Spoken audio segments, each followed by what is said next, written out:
Alright guys, welcome back to Formula 1 news. Ahead of the Mexican Grand Prix, Mercedes have revealed the new front wing they will be using in Mexico and do believe will give them a significant performance upgrade at the upcoming Grand Prix, but also said that just because they've introduced their final upgrade package of the season does not mean that small tweaks won't still be coming between now and Abu Dhabi. Very much intrigued to your thoughts in the comment section below. Hit the like button if you enjoy. Subscribe if you are new as always. I would greatly appreciate it. It really helps out the channel. Thank you very much indeed for doing that one. Plenty to discuss as always. So Mercedes came out and did their post-race debrief as they generally like to do after the weekends. One of the things they mentioned here actually was that second place is one of their key goals. So second place is going to be pretty hard to achieve. So second place is going to be pretty hard to achieve. They're a good 50 or so points, I think, behind Ferrari. So it's going to take a monumental kind of cock up from Ferrari to lose second place in the championship at this point. It really was that back-to-back weekends in Singapore and Japan that weren't great for Mercedes that really kind of put them on the back foot in terms of second in the constructors. But still, that's the target for them because there is a question really, do you really want to come second? Because if you come third, you get an additional 7% in wind tunnel time, but at the same time second and the prize money and everything, you do they want to kind of balance that in terms of the regulations to make sure that performing and placing above other teams is still beneficial even if you do get the added advantage of extra testing time. So they've kind of doubled down Vols here and said we're gunning for number 2. That is the absolute number 1 goal, to try and come second in the constructors over Ferrari, but of course it's going to be a difficult thing to achieve and to accomplish. This also from Giuliano De Chessa thought was quite the statement here really in terms of some of these numbers that it's difficult to call because obviously Mercedes, it seems, took a step in Austin.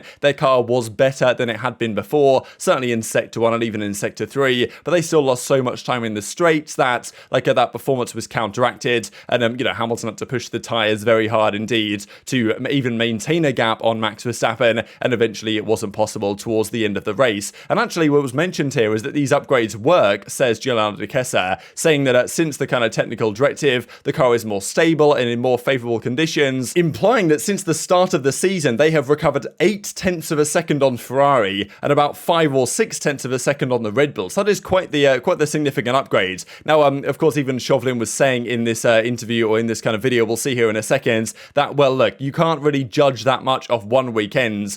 Austin has been a track that Mercedes have been okay at throughout history, but it's kind of tough to say how much these upgrades worked because look, if they were on Zandvoort this weekend, maybe they're the fastest car at the track, but if they're at Austin, are they, how far would they have been behind without this upgrade? That's one of the things that is rather difficult to say, and we might get more kind of evidence of that over the coming races. But the other point of the matter is, okay, they brought about 4 different upgrades, some changes to the floor, a new front wing though that was not brought through to the race in Austin, but they do want to use for Mexico. Now there's some questions as to whether they can use this front wing because the kind of the stabilizer sections here on the front of the wing are, some would consider them to be used for aerodynamic purposes, and the primary use of any of these devices can't be aerodynamics, it must be kind of mechanical stability. So if they can convince the FIA of that, then they will be able to use this wing, and they believe it will offer them some performance advantage. They are planning to use it in Friday practice and hopefully at the race weekend as well. Will we use the new front wing? Well, the reason we didn't run it in Austin was because we only had one of those parts, so if we damaged it during qualifying, it would have meant the car that damaged the wing had to start from the back. Also, with a very busy program, we had the tyre test in FP2. We didn't actually have time to evaluate. So we have more of those parts available in Mexico. We will run that on the Friday. We'll check it's all working as expected. And the plan at this stage is to race that wing. Thank you for that comment. There was a lot of hard work went into bringing that update to the track. And that is our last major update. But there are always a string of new parts, smaller parts that we're looking at either to get a small gain in performance. A lot of it at this stage of the year, though, is about learning for next year. So some of those test parts are really just trying to understand some of the development direction we want to go in. So like I said, it's the last major update, but it won't be the last change to the car. Are you still fighting for second in the championship, or is third place actually better because of the wind tunnel game? Our goal is clear. We're here to fight Ferrari and take second place by the end of the championship. It's a tall order where we are in points now. They've got over a 50-point deficit that we have to overcome in the next 3 races. But we're here to pick up everything we can towards the end of the year and learn, more importantly, about where we need to be next year. I mean, ultimately, we don't want to be finishing second or third, but certainly third for us would just be nothing. The ATL would be a small consolation prize relative to the gain of being second in this year's championship. So what upgrade do you guys think this could offer, if any? Of course, we saw this front wing last time out, and we also see the guys mentioning there that, yeah, they couldn't really run it at the weekends. The thing is, when you've only got one of these front wings, is that let's say you do a George Russell and a Lewis Hamilton, what they did back in Austria, crash the car in qualifying, cause a bit of damage, you're going to need new parts, right, to replace those sections of the car, and therefore, if you only have one of them per car, you can't really do that, because if you damage it, you have to change the front wing concept to put on the older version, and if you do that, that's changing the car under parc ferme and between qualifying and the race, and therefore you get disqualified from qualifying, sent to the back of the grid. So you want to make sure that you've got a replacement just in case something goes wrong, so you can ensure that there's no concerns like that. So for reasons like that, they thought, you know what, it's really not worth it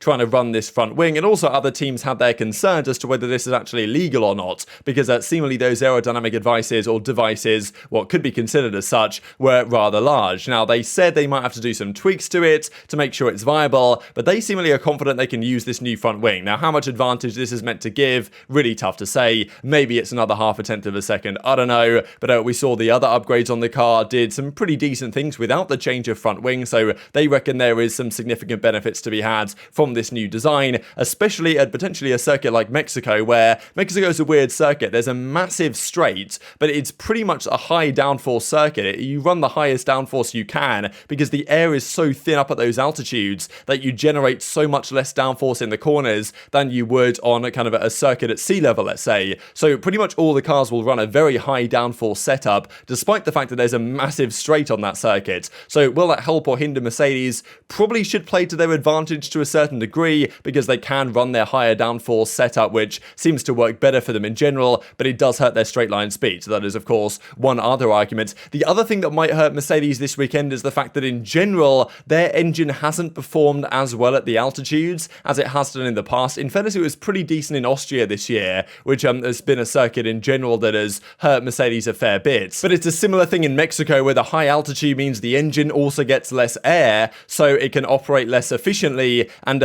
generally Honda's engine in the Red Bull has been very good in those circumstances compared to the Mercedes. So it really is an absolute Red Bull track through and through, especially with a monster straight on it now. So if either of the Red Bulls don't win, it would be an absolute shock. It'd be really nice if Perez could win, but Verstappen, of course, is not just going to let him have it on a plate. Now, the other thing to mention in that interview was the fact that they discussed that, yes, that was the last major upgrade they saw in Austin, which did obviously give them a step, not enough of a step to challenge the front runners, but there will be further additional parts they will bring. So pretty interesting, really, because all this talk about the budget cap, and yeah, Red Bull brought all these new parts last year, they went over. Mercedes are like, yeah, that was an upgrade, but we've got some other small things to bring as well. So yeah, between now and Abu Dhabi, there will be a few additional things that they will tweak, but largely just due to understanding for next year. Not necessarily to try and make this car win anything, even though that would of course be the aim, but mainly to try and figure out what development direction they want to go in. So it could still be some small changes going forwards, and floor upgrades have come through to improve the working window of the car. They reckon it was quite difficult in Austin, and that was an interesting thing actually for Mercedes, because earlier in the season they really struggled to get the car into like a reasonable working zone, and it was a tricky situation in Austin because you had the wind from the back. It was pretty unstable conditions, but still they did a pretty good job, and they reckon the W14 is certainly going to be a different beast from the car that they had this time around. One thing I wanted to mention before we close out the video here, thought this is pretty cool, from Tracing Insights F1 Analytics, where they break down the number of overtakes and times overtaken for drivers so far this season. This includes nothing on lap 1 or the first lap of a standing restart. It's only on-track moves for position, not counting passes made in the pit, lapped cars unlapping, or cars off track that get spun or pushed off track eventually, or even team order. So I guess Verstappen's overtake on Perez back in Spain probably isn't here considered. But these are the numbers so far this season, we believe. Now last year they did was it the Crypto.com some most overtakes award or something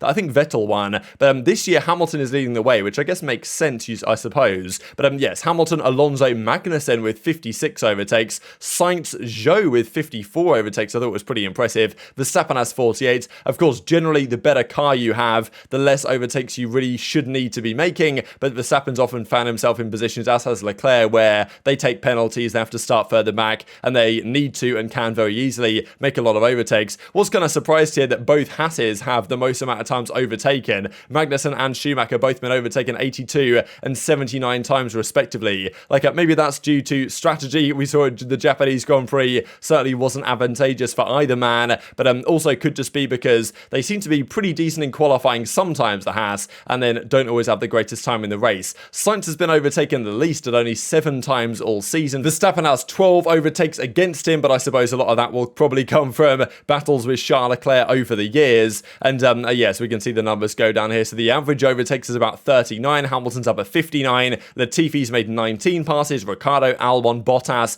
down here towards the bottom as well. So I thought some pretty interesting set of statistics to just look at. And yes, indeed, we've got the Mexico City Grand Prix coming up in just a couple of days' time. But very much enjoyed your thoughts in the comment section below. Hit the like button if you enjoyed. Subscribe if you're new. Take care, and I'll see you next time.